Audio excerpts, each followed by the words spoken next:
भकर समेत आप पाकिस्तान के किसी भी इलाके, किसी भी शहर के अंदर चले जाएं तो आपको साफ पता चल जाएगा कि पाकिस्तान को एशिया टाइगर्स बनाने के वादे करने वाले हमारे वजीर आजम ने पाकिस्तान की आवाम को ऐसा भिखारी बनाकर रख दिया है, इनकी इज्जत नफ्स को ऐसा मजरू करके रख दिया है कि आटे का थैला लेने के लिए जो लंबी लंबी लाइनें लगी हुई हैं, उन लाइनों के अंदर अब वो लोग भी नजर आते हैं कि जिन्होंने कभी किसी से भीख मांगना या किसी से मदद के लिए 1 रुपया लेना भी खुद पर हराम कर रखा था और उनकी इज्जत नफ्स उनको ये इजाजत ही नहीं देती थी कि वो किसी के आगे हाथ फैलाएं। मगर हमारी हाथ फैलाओ हुकूमत ने हमारी इस गयूर और गरीब आवाम को ऐसा धोया है, इनके साथ ऐसा बदतरीन मजाक किया है कि आज मुफ्त आटे की लाने में लगने वाले लोग हैरान और परेशान हैं कि आखिर उनका जुर्म क्या था, आखिर किस जुर्म की सजा के नतीजे के अंदर उन्हें इस तरह लाइनों में लगाया गया है और आटा देने का प्रोसेस शुरू किया गया है। आपको ये सुनकर बहुत अफसोस होगा कि अब तक पाकिस्तान में 3 से 4 खवातीन ऐसी जाबहक हो चुकी हैं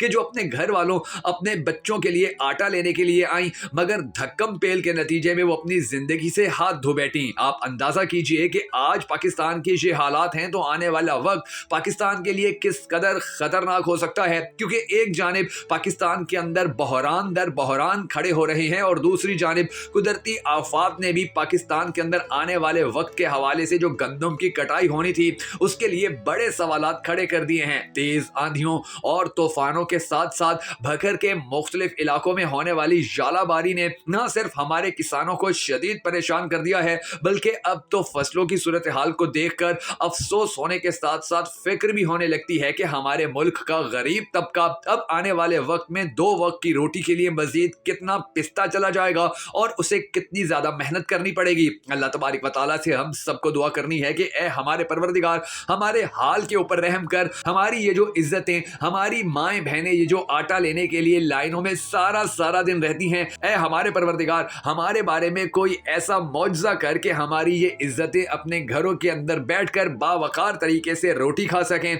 और पाकिस्तान के गरीब के लिए जिंदगी मुहाल ना हो। अगर आप इस दुआ में शामिल होना चाहें तो कमेंट सेक्शन के अंदर आमीन जरूर लिख दीजिएगा, क्योंकि अब जो हालात बन चुके हैं, इस तरह के हालात पाकिस्तान की तारीख में पहले कभी नहीं बने थे। अब हर दूसरा बंदा परेशान है, हर दूसरा बंदा इस टेंशन में है कि वो अपने बच्चों की भूख कैसे मिटाए, वो उनको तालीम कैसे पाए, वो उनके लिए वो ज़रूरियात ज़िंदगी कहाँ से लेकर आए कि जिनके लिए वो सारा दिन मेहनत करने के बावजूद भी इतने पैसे नहीं कमा पाता है कि वो उन ज़रूरियात ज़िंदगी को ख़रीद कर अपने बच्चों के लिए घर लेकर जा सके। आपने कभी सोचा है कि ये जो फ्रूट्स हम रोज़ाना रेडियो और दुकानों के ऊपर देखते हैं, ये ऐसी चीज़ें हैं कि जिनके बारे में गरीब तबका सोचना भी अब छोड़ चुका है, क्योंकि इनकी कीमतें और इनके रेट्स ने उनसे ये हिम्मत ही छीन ली है कि वो अपने बच्चों के लिए कोई सेब लेकर जा सके, कोई अमरूद लेकर जा सके या कोई और फल फ्रूट लेकर जा सकें। आपके नज़दीक पाकिस्तानी अवाम को भिखारी बनाने में और इस तरह हमारी माओ बहनों के आटे की लाइन में लगाने में सबसे ज्यादा किरदार और कसूर किसका है?